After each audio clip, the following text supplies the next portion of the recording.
ಬೆಂಗಳೂರಿನಲ್ಲಿ ಉದ್ದೇಶಿತ ಸುರಂಗ ಮಾರ್ಗ ರಸ್ತೆ ವಿಚಾರವಾಗಿ ಬಿಜೆಪಿ ಸಂಸದ ತೇಜಸ್ವಿ ಸೂರ್ಯ ಮತ್ತು ಆಡಳಿತಾರೂಢ ಕಾಂಗ್ರೆಸ್ ನಡುವಣ ವಾಕ್ಸಮರ ತೀವ್ರಗೊಂಡಿದೆ. ಹೌದು, ಯೋಜನೆಯಿಂದ ಬೆಂಗಳೂರಿಗೆ ಏನು ಉಪಯೋಗವಿಲ್ಲ, ಇನ್ನು ಬ್ರಹ್ಮಾಂಡ ಭ್ರಷ್ಟಾಚಾರದಿಂದ ಕೂಡಿದೆ ಎಂದು ತೇಜಸ್ವಿ ಸೂರ್ಯ 2 ದಿನಗಳ ಹಿಂದೆ ಆರೋಪಿಸಿದರು. ಅಲ್ಲದೆ ಯೋಜನೆ ಹೇಗೆ ಸಾಧಕವಲ್ಲ ಎಂಬುದನ್ನು ವಿವರವಾಗಿ ಪತ್ರಿಕಾಗೋಷ್ಠಿ ಮೂಲಕ ಬಹಿರಂಗಪಡಿಸಿದರು. ಅದಕ್ಕೆ ತಿರುಗೇಟು ನೀಡಿದಂತಹ ಕಾಂಗ್ರೆಸ್ ಯೋಜನೆ ಸಂಬಂಧಿತ ಪ್ರಮುಖ ಸಲಹೆ ಸೂಚನೆಗಳಿಗೆ ಸದಾ ಸ್ವಾಗತ ಮಾಡಿದೆ. ಆದರೆ ಬ್ರಾಂಡ್ನ ಬೆಂಗಳೂರಿನ ಈ ಮಹತ್ವಾಕಾಂಕ್ಷಿ ಯೋಜನೆಯನ್ನು ಕೇವಲ ರಾಜಕೀಯ ದೃಷ್ಟಿಯಿಂದ ನೋಡಬಾರದು ಎಂದು ಸಾಮಾಜಿಕ ಮಾಧ್ಯಮ ಎಕ್ಸ್ನಲ್ಲಿ ಸರಣಿ ಸಂದೇಶ ಪ್ರಕಟಿಸುವ ಮೂಲಕ ತಿರುಗೇಟು ನೀಡಿತು.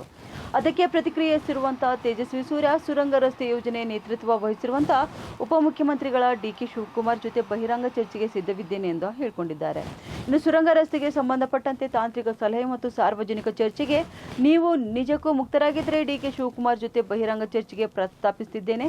ಇನ್ನು ಸಮಯ ಮತ್ತು ಸ್ಥಳವನ್ನು ನೀವೇ ನಿಗದಿ ಮಾಡಿ ಒಳಿತು ಕೆಡುಕುಗಳನ್ನು ಆರೋಗ್ಯಕರ ರೀತಿಯಲ್ಲಿ ಚರ್ಚಿಸುವುದು ಖಂಡಿತವಾಗಿಯೂ ಪ್ರಯೋಜನಕಾರಿಯಾಗಿದೆ. ಇನ್ನು ನಿಮ್ಮಿಂದ ಪ್ರತಿಕ್ರಿಯೆ ನಿರೀಕ್ಷಿಸುತ್ತಿದ್ದೇನೆ ಎಂದು ತೇಜಸ್ವಿ ಸೂರ್ಯ ಟ್ವೀಟ್ ಮಾಡಿದ್ದಾರೆ.